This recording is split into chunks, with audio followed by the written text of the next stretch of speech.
দেশ ছেড়ে কোন বিদেশে চলে আসলাম। খুব তাড়াতাড়ি চলে যাব বাসায় ইনশাল্লাহ। আজই আমাদের ঘোরাঘুরির শেষ দিন। সময় সুযোগ সব কিছু মিলেই কিন্তু আমরা চলে এসেছি। বেশ 2-3 দিনের একটা জার্নি, ঘুরে ফিরে আনন্দময় সুন্দর মুহূর্ত কাটালাম। যেখানে ছিল না কি রান্না করব, কি খাবো, কি খাওয়াবো, কে কি খাবে, কোনটা পছন্দ করবে, এরকম কোনো ঝামেলাই। তৈরি করা খাবার কিনো, খাও, বাস হয়ে গেল। এটা কি কোনো জীবন বলুন তো?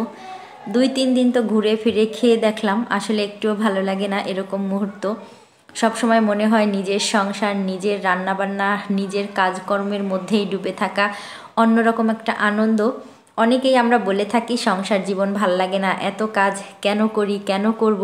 কিন্তু আপনি চিন্তা করেন তো, কাজ ছাড়া একটা বেলা বা একটা ওক্ত আপনার ভালো লাগবে না। এই যে যেমন আমি কাজ পাগল মানুষটি, কাজ ছাড়া কি ভালো লাগে বলুন তো? 2 দিন প্রথমে হয়তো একটু ভালো লেগেছে, এখন একদমই বোরিং সময় পার করছি। মনে হচ্ছে কখন যাব বাসায়। তারপরেও সব কিছু মিলিয়ে আলহামদুলিল্লাহ আমরা চলে এসেছি আজকেও নতুন একটি জায়গায়। মনে হচ্ছে দেশ ছেড়ে কোন বিদেশে চলে আসলাম। সব এত সুন্দর জায়গা। যদিও এখানে আগে একবার এসেছি প্রায় 2020 বা 19 সালে হয়তো, তখন কিন্তু এত সুন্দর ছিল না। এখন যতটা সুন্দর হয়েছে, ভিডিওটি তো অনেক বড় হয়ে যাবে, তাই আমি একটু স্পিড দিয়ে ভিডিওটি ছোট করে দিচ্ছি। আজ আমরা এসেছি ঝিনাইদহ শহরের জোহান পার্কে। ঝিনাইদহবাসী তো জায়গাটি চিনেনি, পাশাপাশি অনেক দূর দূরান্ত থেকে এখানে কিন্তু পিকনিকে আসে। আমরা যেহেতু নির্বাচনীয় ছুটির মধ্যে আমাদের আশাটা পড়েছে, তো সেভাবে কোনো ভিড় ছিল না, আর যার জন্য বিন্দাস আরও বেশি ঘুরে ফিরে আনন্দ পাচ্ছি। এত সুন্দর জায়গা, যারা এসেছেন তারা তো জানেনই। আলহামদুলিল্লাহ একদম ঘুরতে ঘুরতে দিন শেষ হয়ে যাবে, তো ঘোরার শেষ হবে না। এত বড় জায়গা। অনেক আগে আমরা যখন এসেছিলাম তখন এত কিছু ছিল না, অনেক কিছু নতুন নতুন হয়েছে, আরও কাজ চলতেছে। যেমন এক জায়গায় দেখলাম যে ওখানে সুইমিংয়ের কাজ চলছে, ইনশাল্লাহ ওটাও উদ্বোধন হয়ে যাবে। রান্না, খাওয়া, ঘোরা, পাশাপাশি পরিবারের সবাইকে নিয়ে সাঁতার কাটতেও পারবেন, গোসলও করতে পারবেন। দূর দূরান্ত থেকে অনেক মানুষই কিন্তু আসে, আমরাও সুযোগ সুবিধা মতন চলে এসেছি। কে কে এসেছেন অবশ্যই কিন্তু আমাকে কমেন্টে জানাতে ভুলবেন না। গত দিনে যে তামান্না পার্কে গিয়েছিলাম, ওইটা দেখে অনেক আপুরাই আমাকে কমেন্ট করেছে যে আপু এখানে তো তুমি একদম আমাদের বাসার পাশ দিয়ে ঘুরে গেলে, এখানে আমাদের বাসা। তো শুনে অনেক ভালো লেগেছে।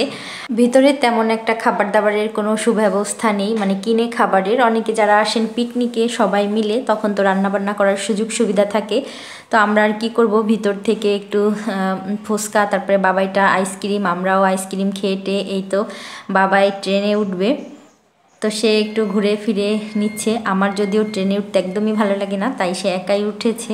সব জায়গায় তো সব কিছুই থাকে, যেমন হচ্ছে ট্রেন, তারপরে দোলনা, নাগরদোলনা ইত্যাদি আরও অনেক কিছু। কিন্তু এখানে এসে নতুন একটা জিনিস, সেটা হচ্ছে এই যে রোলার কোস্টার।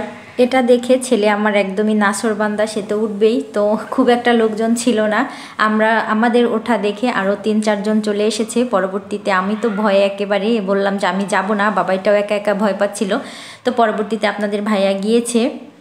ঘোরাফেরা মোটামুটি শেষ করে এখন তো আমাদের খাবার দাবারের সময়। কি খাবো কি খাবো এমনটা করতে করতে নতুন একটা খাবারের সঙ্গে দেখা হয়ে গেল। সেটা হচ্ছে, আমরা তো সাধারণত মুরগি ফ্রাই, মুরগি কাবাব, তারপরে হচ্ছে অন্যান্যভাবে বিভিন্নভাবে খেয়ে থাকি, কিন্তু আজকের খাবারটা একেবারেই ভিন্ন। প্রথমে মুরগিগুলো ফ্রাই করে রাখা হয়েছে।